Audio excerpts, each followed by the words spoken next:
Hey everybody, and welcome to the latest episode of The Rock Experience with Mike Brunn. On this episode, I'm joined by LA Guns lead singer Phil Lewis. He'll join on the phone talking all about the newest LA Guns album coming out, Checkered Past, as well as reminiscing about some of the good old days of the 80s and 90s. There's lots to cover in this episode. I think you guys are going to really enjoy it, so let's jump in and let's get started.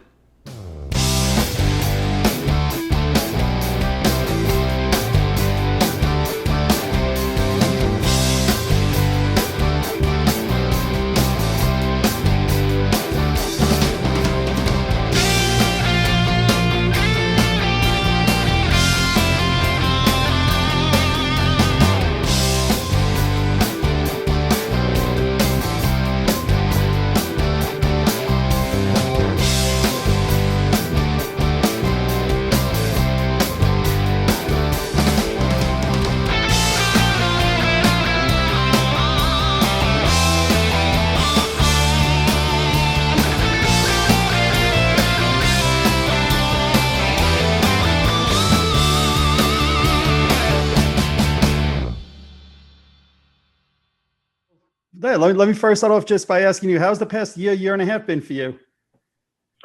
Well, it's been surreal for me, probably just like everyone else. Mm-hmm. But I've got to say that having this record to work on and to distract from just the whole desperation of the situation was a relief. It was a great distraction. So it certainly helped the time go by, and it changed our template for recording. You know, the traditional all get together in a room and bang out some songs and do them 100 times and then go and record them. That's the traditional way things are done. This time, everything was written when it landed on my doorstep or in my email. Right. And so, yeah, it was a little bit arse backwards this time, but we made it work. And you know, now I'm feeling pretty good about it. As far as lockdowns go, I'll take another one. Without a doubt. So, I mean, in terms of recording it, then I assume it was probably the same way where you guys weren't all in a studio together, was sending files back and forth. Is that correct? Exactly. It was all recorded remotely, and you know, huge files were being exchanged. And Adam Hamilton was our point guy. Everything was being sent to Adam, who was compiling it, and he actually ended up playing drums on it because he's producer and he's got his studio set up. Great setup for drums. Yep. So yeah, I mean, it would have been great to have our touring drummer Scott Coogan play on it, but he didn't have those facilities, so there wasn't much else we could do other than use Adam. But that's just that was one of the casualties of the pandemic. Yep. Now, will Scott be touring with you guys, or will you be looking for another drummer? No, Scott quit a couple of weeks ago. He played He played on the videos. That it's just, put yourself in his position. You know, he's going to have to go out and promote a record that he didn't play on, and he's going to have to play somebody else's drum parts. And I just you know, there was nothing personal at all. I love the guy. We love him. He loves us, but it couldn't stick with him, you know. And he explained it that way, and you can't help but agree. So, you know, maybe in the future down the line he'll be back, and but now, no, he quit, and now we've got our original drum. Well, and I say the original from the reunion, sure. Shane Fitzgibbon, who is amazing drummer, great musician. He won't be. We've got like half a dozen shows when the album drops, November 11th. Yep. So he's going to do those. He's agreed to do those, and we've got a Whisky show on New Year's Eve. So the next show after that we'll be playing is in February on the Monsters of Rock cruise. So hopefully we'll have it all sorted out by then. I've no doubt, Tracy's got a Rolodex thick. Tracy knows every musician around the world, and I'll leave it to him to find the right guy, because he always does. He found Adam. He found me. It'll be sorted out.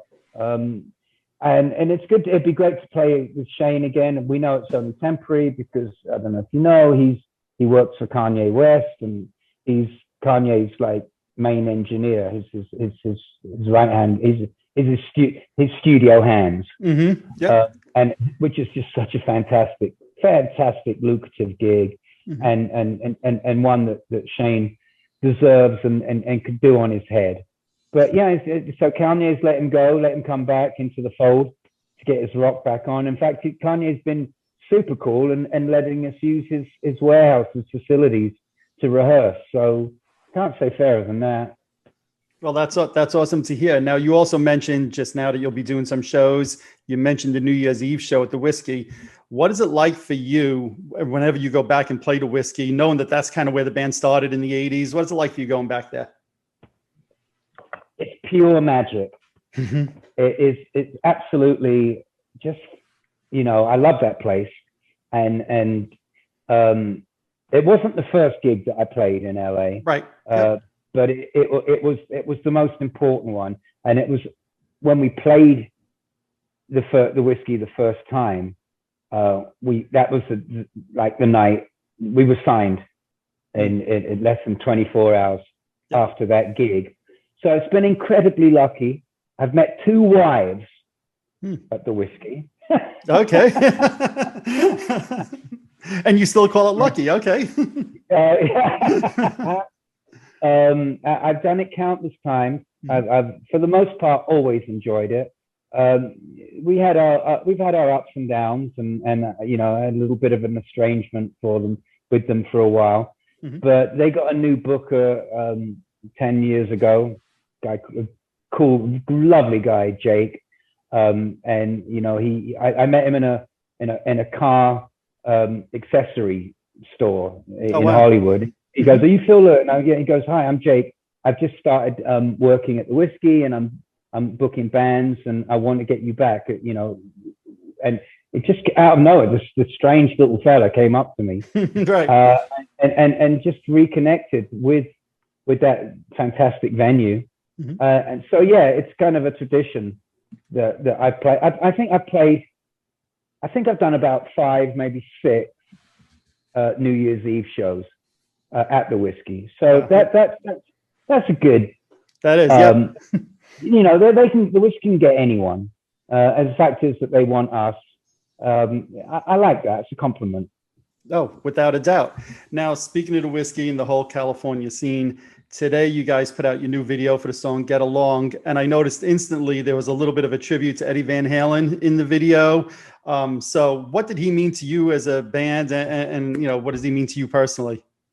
Well, really, you'd have to ask Tracy about that, because, the video was also done remotely. I'd filmed my parts in Vegas, and Tracy and the guys filmed theirs in LA. And I guess that's, where the Eddie Van Halen thing came in. Tracy loves Eddie. He loved Eddie. Eddie was his idol. And then, they became really, really good friends. They just had a very, very special relationship. I'm not sure how Eddie, the tribute to Eddie, really fits in an acoustic folk rock song. Sure. But I guess it was there, and Tracy used it, and was just proud to have anything to do with Eddie. Eddie means everything to Tracy. I mean, it's just worship, idolized him. Yeah. I love Van Halen, and I love, his music, and I loved huge David Lee Roth fan. But yeah, for the Van Halen influence, you'd have to ask Tracy. Fair enough. I'm more of an Harvey guy than a Van Halen guy. Okay, all right, I can understand that. So you mentioned, obviously this song is an acoustic type song, and the album you have a bunch of different styles. Right? Hey, get along, which, like you said, is acoustic. Let You Down, which to me was just a great, epic, slower type song. But then you guys also have like Cannonball, Better Than You, some great rockers. Knock Me Down was a single, great rocker. What songs stick out to Yeah. you on the new album? Well, Cannonball right away, because I knew when we were doing it, when it came in, that was going to be the power track, and that was going to be the speed of this record. I just have lots of fun with the lyrically, with the imagery, of the high seas and the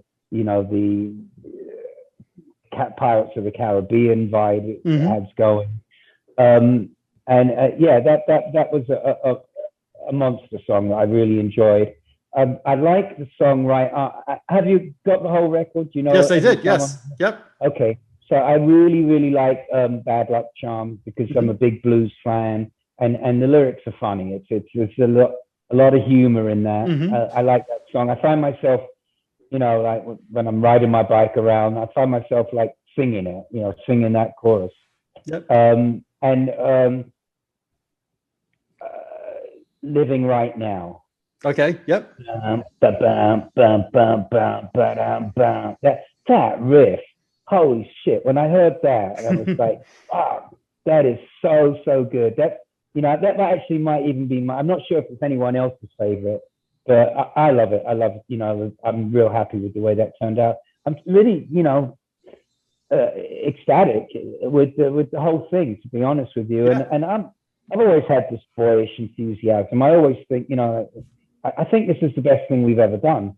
But I say that about every record, I know. But honestly, truly in my heart, I really do right now feel that it's collectively better than anything we've done before. This doesn't mean everything else was shit. I just think that we just, with every record, we just step it up. We just go up a division. And I certainly feel very strongly about that on this one. That's awesome. And I would think as an artist, if you're not feeling like that, then you probably shouldn't be recording and putting out new music, because if you don't think it stands up against the Never Enoughs and the Sex Actions and the Ballad of Janes, then why record any new music then? Right. And those songs have served us well. Yeah. And I love them, and they're crowd pleasers. But, to put a cynical spin on it, that's last century's music. Sure. And as an artist, as musicians, it's important for us, for Tracy and I, to stay fresh and current and interesting. And a lot of bands are just happy to, stay in that nostalgia circuit, and good luck to them, make a living out of it and make people happy. But we just got a little bit, got a bit more to offer than that. Yep. No, I think that's great. So you mentioned before the lyrics a few times when you were talking. Where do you draw inspiration for the lyrics when you're writing songs? Well, I've got to say, first of all, they're not about anyone. It's not, like Let You Down. It's a deep, broody, melancholic song, but it's not about anyone. It's just, that those are the lyrics that were the music inspires the lyrics. When I hear the vibe of the song, and I work very closely with Mitch Davis, who does my vocals, all the effects and all of that, and brilliant lyricist. So we work very closely on that, and it doesn't take us long to have a theme. To put a theme together once we digest the song, the music and the vibe and the tempo and the vibe of the song, and the lyric, will hopefully, and I think, we can say that we successfully matched each piece of music with a really good, interesting lyric. As I said, this album was recorded ass backwards. So all the lyrics and the vocals came right at the end instead of like right at the beginning. Sure. So it's really, I couldn't do it without Mitch, because it's such a overwhelming to write an album's worth of lyrics on the spot, it's just daunting. And he's real good at it, and I love, you know, we work together, and I'm just, you know, between Tracy and Mitch, they build these machines, and I get to drive them. That's awesome. Now, I know that the band has said like the sequencing on the album is almost like the songs are in like different sets or like suites of songs, right? Because they're all different styles, like we said on it. Do you feel that with streaming and downloading, I'll say the art of having a full album and listening to an album that way, do you think that art has been lost? Oh, I certainly do. Yeah, it's been lost long ago. Yeah. It's like people, you know, Tracy and I, we're children of the 70s. You know, we grew up. The LP was everything. You know, there was nothing. There were cassettes and 8-tracks, but it was LP was God. And you know, we big Zeppelin fans, big 70s rock fans, and that's the way they did it, and that's the way we agreed when we first started working together that we were going to do it too. You know, we're not a remix band. We're not. We're you know, very traditional, old school, and we enjoy the process. We actually enjoy writing and recording. It's a challenge, and it's depressing, knowing that most of the songs that we write and we're recording, we won't play live, and most of the people that listen to it would have bootlegged it. So we're not going to make any money off of it either. But it's a labor of love, and it's what we do, and things like this, talking to you, and you're, you know, hearing obviously your enthusiasm for it, sure. it means a lot, and it's a very integral part of the recording process. I really enjoy the presses, and I've been on the phone all week. I've been busy. I've had like 5 interviews a day since Monday, and they've all been, you know, up and constructive, and you know, like I feel validated by talking to people like you who get it and love it, and are going out your way to promote and support it. So thanks a lot. No, I think that, to me, that's what keeps music alive and fresh for us is that having that new music. And you guys have certainly been putting out a bunch of new studio albums, new live albums in the last 5 years. To me, it seems like your relationship and Tracy's is stronger than ever, at least from the outside looking in. That's what it seems like. What is it like for you guys? Well, after a 15-year estrangement, we both decided it was time to stop fucking around and feeling sorry for ourselves, and get back in the studio and write some good new music, and make up for the lost time. And that's what we've done. 3 albums in 5 years. I think that'd be a testament to some serious partnership. Yep. No, without a doubt. And I know in the past, there was always a little bit of confusion, at least on the fans' part, about LA Guns, who's in LA Guns. And there was different versions of LA Guns at one point, right? So it's not been easy, you know. This band, you know, is quite notorious for its 50 plus members. But you know, when you've got 2 versions of the same band, that's bound to happen. With personnel changes. You know, LA Guns is, you know, we've been around for a long time, and you know, we do consider an established act, but we're not in a position where we could pay people when they weren't working. We can't keep people on retainers. You know, like say Iron Maiden or Def Leppard, you know, they got that kind of money. We don't. We never did, and we never will. So for us, the personnel has been fluid, but you know, Tracy and I are obviously clearly the nucleus, and I've got to give Johnny credit because 5 years ago when I agreed to come back and work with Tracy, Johnny was his bass player. So in many ways, I joined Johnny's band, and so yeah, he's and also, you know, one of the reasons why I'm so keen on it, because I love him, you know, and he's what he brings. Is fantastic. So yeah, but there have been a lot of personnel changes. But as far as I'm concerned, if I've got Tracy on one side and I've got Johnny on the other, I'm fine. You know, we can work it out. That's awesome. And now, if I'm not mistaken, you and Tracy actually gained ownership of the name earlier this year, right? Am I correct in saying that? Yeah, there was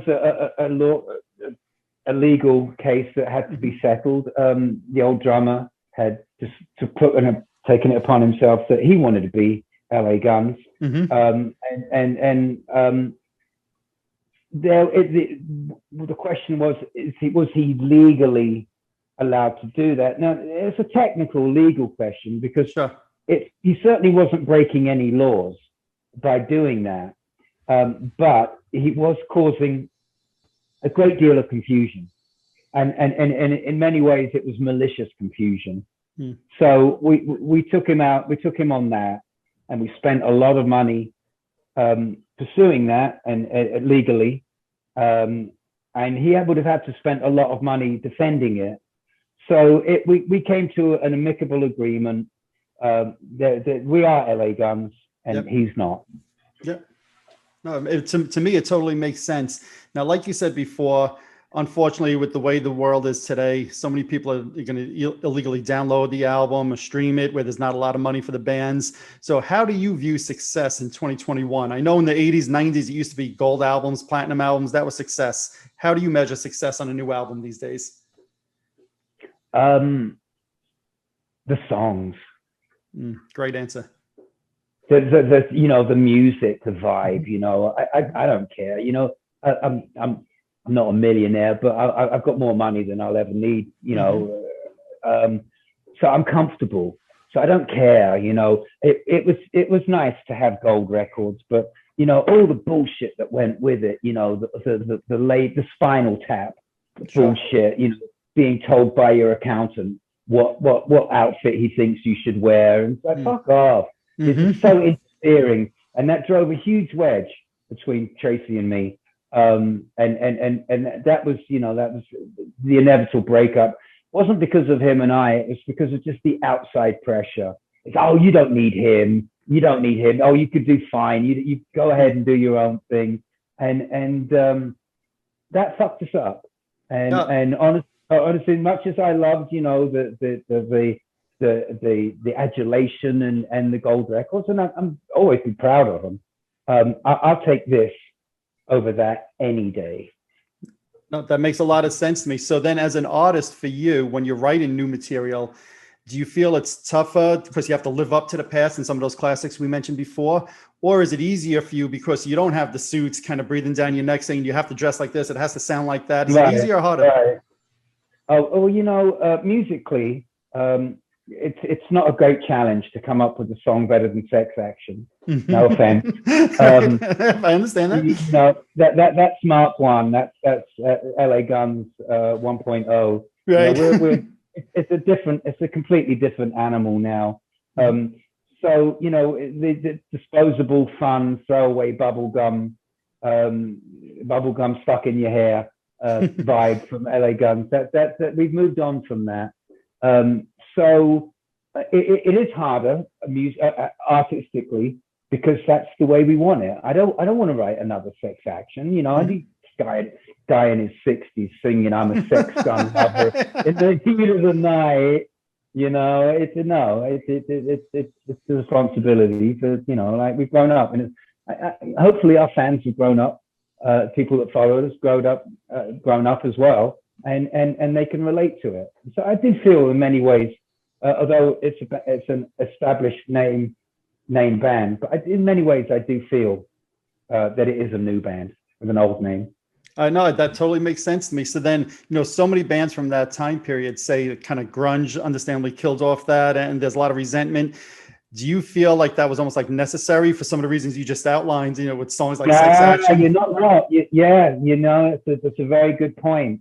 I've got to say personally, the whole thing, the whole LA music scene was becoming more about the hair and like the silliness of it.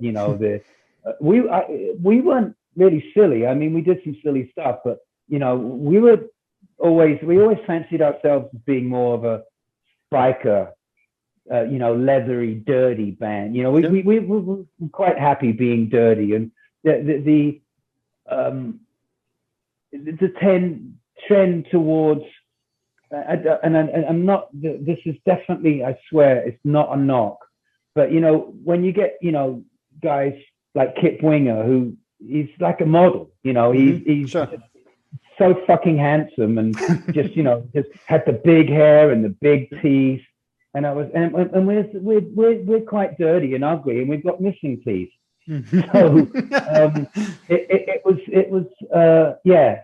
I didn't like the direction it was going, and I think it was probably about time to cull it. And these things, have a 2 or 3 year cycle, and I felt like we'd run ours, and we got lumped into what they call hair metal because we were around at that time, but we never were. I totally agree. Well, thanks a lot for your time today. Best of luck with the album, and we'll see you on the road soon. Thanks, bud. Bye-bye. Excellent. Take it easy. Bye-bye. Alrighty, there you have it. I'd like to thank Phil for taking some time out and talking all about the new upcoming LA Guns album, Checkered Past. Trust me, if you're an LA Guns fan, you're going to love this album. I promise you. If you're watching this on YouTube, hit that subscribe button below. If you're listening to one of my podcasts, subscribe over there as well. Also, head on over to Facebook and follow my page, The Rock Experience with Mike Brunn, where each and every day we talk about all the rock and roll music that you love. You can also follow me on Instagram and Twitter as well. That's it for this episode. Thanks for watching. Thanks for listening. See you all next time.